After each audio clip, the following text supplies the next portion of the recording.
안녕하세요. 저는 아내와 1년 전 이혼을 한 뒤 조그마한 사업체를 운영하게 되었는데 그 사업의 입소문으로 퍼져 대박이 나는 바람에 인생 역전이 되어버린 30대 남자입니다. 아내는 제가 사업만 하면 망해버리니 저하고는 못 살겠다고 매일 저를 들들 볶다가 집에 안 들어오는 날이 점점 잦아지더니 다른 남자와 바람이 나서 집을 나가버리고 말았습니다. 바람기 많은 여자인데다가 제가 힘들어할 때 곁에 있어주지 않으니 아내와 평생을 함께 하기 힘들다는 생각을 하고 있었을 때쯤 집을 나간 아내는 이혼 서류를 등기로 보냈더군요. 그렇게 아무 말도 없이 이혼 서류만 보냈길래 어이가 없었지만 그 서류에 도장을 찍어주고 아내와 허무하게 이혼을 하게 되었습니다. 바람나서 도망간 아내는 이혼한 지 1년이 지났을 무렵 제가 대박이 났다는 소문을 들었는지 어느 날 아내는 저에게 만나자고 전화가 오더군요. 아내를 만나러 나가보니 그 예뻤던 모습은 사라지고 완전 노숙자가 다 되어 있었습니다. 제비족 같은 양아치를 만나 제가 줬던 돈도 다 빼앗기다시피 하고 이 남자 저 남자 만나다가 한 남자의 아이를 갖게 되었는데 믿었던 남자는 알고 보니 유부남이었고 뱃속의 아이는 못 키우겠다고 도망갔다고 하더라고요.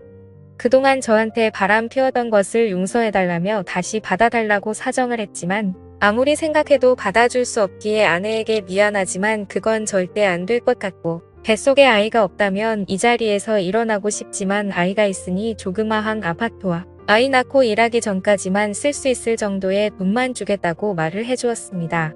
그 말을 들은 아내는 당신같이 착하고 다른 사람을 배려할 줄 아는 남자가 없는데 왜 내가 한순간의 실수로 그랬는지 모르겠다며 눈물을 흘리더군요. 아내에게 할 수 있는 도리는 다 했으니 더 이상 찾아오지 말라고 말을 해주었고 집으로 돌아왔습니다. 아내에게 아직 화가 풀리지 않은 것도 있지만 제 마음속에는 다른 여자가 이미 들어와 있기 때문인지도 모르겠어요. 저희 집 앞집에는 초등학교 1학년 정도 돼 보이는 아이를 한 명 데리고 사는 예쁜 여자가 살고 있는데 그 여자는 정확하게는 모르지만 30대 초반 정도 돼 보였고 제 눈에는 빼어난 미모를 자랑하고 있었으며 베이글여 스타일에다가 약간 요염한 눈빛을 가진 여자였습니다. 남편과 같이 살고 있는 것 같지는 않았고 간혹 그 집에는 남자들이 몇 번 왔다 갔다 하는 걸 본 적이 있긴 한데 정확히 누군지는 모르겠더라고요. 약간 베일에 쌓인 앞집 여자입니다. 저는 앞집 여자 생각에 잠 못 이룬 날들이 점점 많아졌고 그 여자 생각만 하면 저는 아무것도 할 수 없을 만큼 정신을 차릴 수가 없을 정도예요. 저는 그 여자에게 가까이 다가가기 위해 혼자만의 작전을 짜기 시작했습니다. 최대한 그 여자와 자주 마주치기 위해 앞집 여자가 자주 나오는 시간을 체크해 두기 시작했고 아이가 등하원할 때 학원 갈 때 매일 그렇게 나오는 시간이 5번 정도 되는 것 같았어요. 일부러 앞집 여자와 마주치기 위해 그 시간에 딱 맞춰서 집을 나와 인사를 하였고 쓰레기 버릴 때는 문 여는 소리가 들리는 걸 확인한 다음 자연스럽게 나와 무거워 보인다며 들어주기도 하며 살짝 손을 스치기도 했습니다. 한 달 정도 통계를 내보니 앞집 여자와 100번 정도 마주치게 되었고 유염한 앞집 여자는 제 작전을 눈치챈 듯 은근슬쩍 저를 보며 그걸 즐기는 것 같았어요. 앞집 여자는 잘생기고 친절한 제 모습에 조금씩 반응을 보이기 시작했고 어느 날 저에게 저기 제가 착각한 거라면 죄송한데 아무리 봐도 일부러 저 나올 때 맞춰서 나오시는 것 같은데 맞죠? 예전에는 여기 사람이 사는 게 맞나 싶을 정도로 얼굴 뵙기 힘들었는데 요 근래에는 아들 등하원 시간도 그렇고 지금도 이렇게 제가 나올 때마다 얼굴도 좀 폭폭 찍으시잖아요. 일부러 저 나오는 시간에 맞춰서 나오시는 거죠. 그쵸? 라고 말을 하는 겁니다. 정말 부끄럽고 창피해서 얼굴이 화끈거리더군요. 어차피 들킨 거 저는 더 이상 숨길 필요가 없다는 생각이 들었고 네. 너무 예쁘셔서 친해지고 싶었어요. 그러다 보면 연락처도 주고받을 수 있을 테고 왠지 저랑 이야기 코드가 잘 맞을 것 같아서 친해지다 보면 술친구도 할 수 있고 하고 말을 해주었습니다. 그 여자는 웃으면서 본인은 눈이 높은 여자라서 아무하고 안 만나는 데다가 말도 잘 안 섞는데 제 얼굴이 잘생긴 편이고 거짓말도 안 하고 솔직하게 말해줘서 재미있다며 저에 대해 더 알아보고 싶다고 하는 겁니다. 웃는 모습은 처음 봐서인지 너무 예뻐 보였고 저도 모르게 넋을 놓고 쳐다보고 말았습니다. 다시 정신 차리고 이름을 물어보았고 턱 빠지겠어요. 앙 하고 담으세요. 저 원래 제 이름 다른 사람들한테 잘 안 알려주는데 김미라예요. 왠지 저보다는 나이가 많으신 것 같은데 편하게 지낼 거면 오빠라고 불러도 되죠? 하고 거침없이 저에게 말을 했습니다. 얼굴도 예쁜데 성격도 시원시원해서 좋더군요. 저 역시 강민준이라는 이름을 알려주었는데 갑자기 미라 씨는 제 손에 있던 핸드폰을 가져가더니 자기 번호를 저장하는 겁니다. 그러면서 몰래 훔쳐보지 말고 당당하게 연락하고 싶으면 연락하라고 말을 해주었고 거침없는 미라 씨의 말 한마디에 제 심장은 혼자 마구 뛰고 있었습니다. 미라 씨는 연락처도 주고받았으니 기념으로 술 한잔 하자면서 집에 같이 사는 사람 있냐고 물어보았고 1년 전에 이혼하고 혼자 산다고 말을 하니 밤 10시 넘어서 아이 재우고 저희 집으로 올 테니 술상을 준비해달라고 말을 하더라고요. 예상치도 못했던 속전속결의 전개라 당황하긴 했지만 한편으로는 너무 좋아서 미치는 줄 알았어요. 그렇게 도도해 보이고 무뚝뚝해 보였던 미라 씨가 이렇게 쉽게 나에게 넘어오다니 제가 여자를 고시는 능력이 있긴 있나 봅니다. 집으로 들어와 떨리는 마음을 진정시켰지만 미라 씨가 오기로 한 그 시간까지는 아무 일도 할 수 없었고 오직 앞둔 여자 김미라 생각뿐이었습니다. 저는 속으로 이게 사랑인가? 아니면 그 여자를 갖고 싶은 욕망일까? 미라 씨를 오늘 내 여자로 만들 수 있을까? 아니야, 아니야. 너무 급하게 다가가면 오히려 역효과 날 수 있어. 오늘은 술만 마시고 일주일 뒤, 아니면 한 달 후, 하며 온갖 상상을 다 했습니다. 빨리 먹은 음식에 취한다고 일단 한 달 후로 디데이를 잡고 차근차근 단계를 밟아가기로 생각했습니다. 하지만 남녀관계가 계획을 세운다고 그 계획대로 되는 건 아니잖아요. 미라 씨가 먼저 요구하면 저도 못 참고 어쩔 수 없이 그때 마음 가는 대로 하기로 생각하고 저 혼자 미라 씨를 생각하며 설레고 있었습니다. 미라 씨도 내 생각을 하고 있진 않을까 하는 생각이 들었고 저는 확인하고 싶은 마음에 미라 씨에게 전화를 걸어버리고 말았습니다. 미라 씨는 바로 전화를 받았고 상냥하고 애교 섞인 목소리로 어머 이따 만날 건데 뭐가 그리 급하다고 연락처 준 지 얼마 되지도 않았는데 전화하는 거예요. 안 그래도 몇 시간 후에 오빠 만날 생각에 설레고 있었거든요. 오빠도 내 생각하고 있었나 봐. 오빠 목소리가 이미 들떠 있어서 다 티나요. 거짓말 못하는 성격이죠? 얼굴은 되게 남자다운데 성격은 되게 귀엽네요. 늦지 않게 갈 테니 기다리세요. 라는 말을 시작으로 10분 정도 대화를 하고 전화를 끊었습니다. 목소리만 들어도 이렇게 떨리는데 막상 만나면 저도 모르게 마음이 돌변할까 봐 조심하고 또 조심하자는 생각이 들었고 혼자 사는 집이라 집이 너무 지저분해 보여 미라 씨를 맞이하기 위해 청소를 하며 정리를 하기 시작했습니다. 저는 미라 씨가 뭘 좋아하는지 몰라서 집에 있는 음식들과 모든 술을 다 꺼내 미라 씨와의 첫 만남을 기다리고 있었습니다. 밤 10시 20분쯤 현관 벨소리가 울렸고 저는 그 소리를 듣자마자 총알같이 달려나가 문을 열어주었는데 미라 씨를 보고 저도 모르게 깜짝 놀랐습니다. 평소 봐왔던 미라 씨가 아니더라고요. 검은색 짧은 원피스 차림이었는데 쭉 뻗은 각선미는 상상을 초월할 만큼 아름다웠고 평소에는 늘 헐렁한 바지를 입고 다녀서 몰랐는데 그렇게 예쁜 모습을 가진 여자인지는 몰랐거든요. 얼굴은 화장을 한 듯 안 한 듯 연하게 했는데 그 모습이 더 예뻤고 섹시하면서 지적이고 청순한 모습이었습니다. 헤어스타일 역시 평소와 다르게 머리카락을 질끈 뒤로 묶었는데 그 모습 역시 정말 예뻤습니다. 제 심장은 더 빨리 뛰기 시작했고 미라 씨에게 지금까지 봐온 미라 씨의 모습 중에 최고로 아름답다고 말해주었어요. 아 부끄럽게 오빠 고마워요. 원래 그런 말 결혼 전에 많이 듣긴 했어요. 오빠가 여자 얼굴 볼 줄 아는구나 하며 저에게 윙크를 하는데 여자한테 윙크를 처음 받아봐서 저도 모르게 미라 씨 앞에서 바보같이 해벌레하고 웃어버리고 말았습니다. 남자 혼자 사는 집이라 조금 더러워도 이해해달라고 말을 하였고 미라 씨는 괜찮다며 집에 초대해줘서 고맙다고 저에게 악수를 청하더군요. 저는 이때다 싶어 두 손으로 미라 씨의 손을 꼭 잡으니 미라 씨는 손을 빼지도 않고 다른 한 손으로는 제 손을 꼭 잡으며 솔직히 저도 오빠를 몰래 쭉 지켜봐 왔었어요. 워낙 얼굴도 잘생긴 데다가 한 번씩 매너 있는 모습이 눈길이 저도 몰래 가더라고요. 오늘 같은 날을 내심 기다리고 있었어요. 조금 더 빨리 다가와 주지.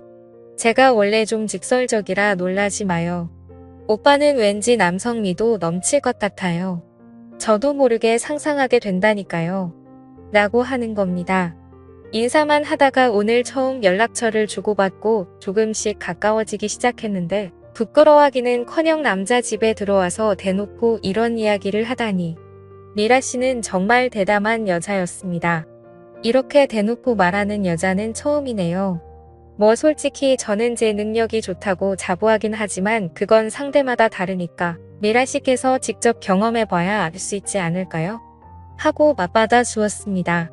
아무렇지 않은 척 말하긴 했지만 여자가 이렇게 노골적으로 훅 들어온 건 처음이라 저도 모르게 이상한 상상을 하고 말았습니다.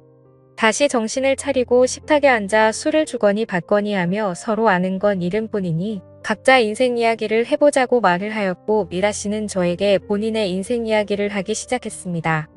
현재 남편한테 받았던 위자료로 살고 있는데 쇼핑하는 걸 좋아하기 때문에 이혼하고 나서 그 많았던 돈은 2년 만에 바닥 나버렸다면서 아이를 키우려면 직장 생활을 해야 하는데 몇 군데 이력서를 냈지만 아무리 얼굴이 이뻐도 아줌마라고 받아주지 않는다면서 이제 곧 생활비가 바닥이 나기 전이라고 하더군요. 그 말을 듣자마자 술김에 무슨 용기가 났는지 저도 모르게 저는 30대 중반이 넘었고 현재 잘나가는 사업가이며 1년 전에 이혼한 터라 먹여 살릴 처자식도 없어서 돈을 버는 족족 쌓기 바쁩니다. 죽을 때까지 놀고 먹어도 될 정도죠.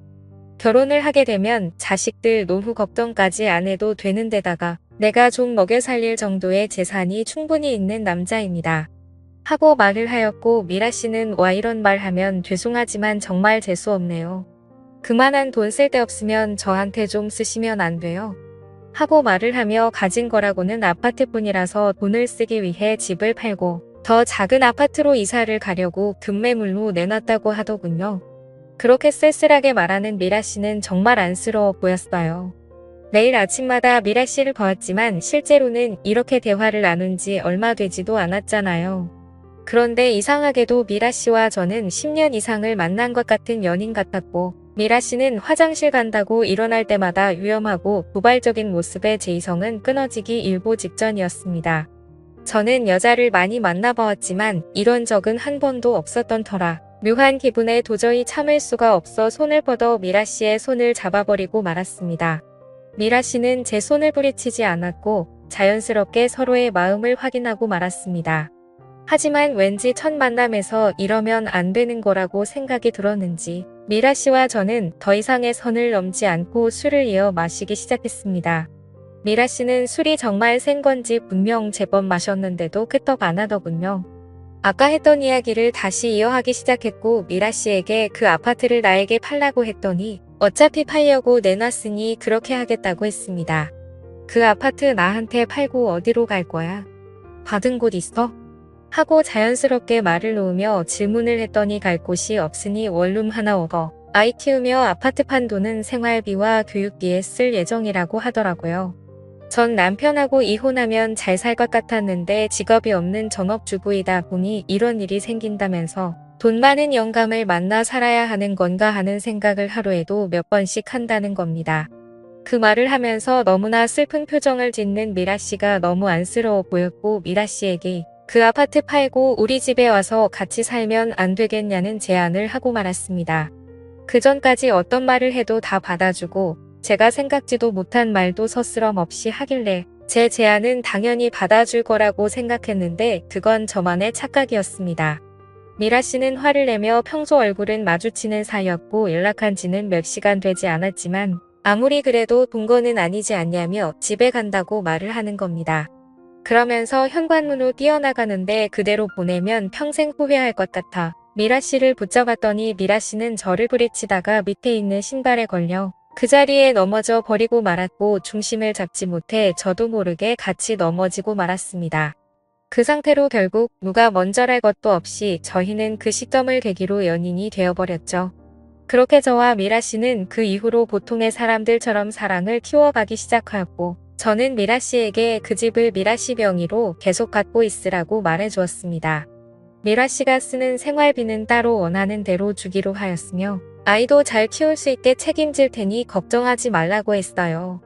미라는 제게 자기가 남자를 잘 본 것 같다며 고맙다고 울먹이더군요. 그렇게 서로의 사랑을 키워가던 중 어느 날이었습니다.